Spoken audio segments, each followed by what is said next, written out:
అందుకని మీరు దేవుణ్ణి వెతికితే ఆయన దొరుకుతాను అన్నాడు. హల్లెలూయా. ఈ వెతకడంలో నీకు విశ్వాసం కనిపించింది, వెతకడంలో నీ ఆసక్తి కనిపించింది, వెతకడంలో నీ భక్తి కనిపించింది. నువ్వు ఏదో దేవుణ్ణి లెక్క చేయనటువంటి వాడిగా, దేవుడంటే నిర్లక్ష్య స్వభావంతో ఉంటే దేవుడు దొరకడానికి అంత తేలికైన పనేమి కాదు. స్తోత్రం చెప్పగలరా? నా భావన అర్థమవుతుందా బ్రదర్?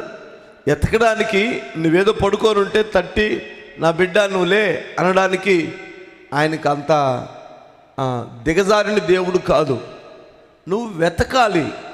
ఎలా ఎతకాలన్నా ఎతికితే నేను చెబుతాను విషయం.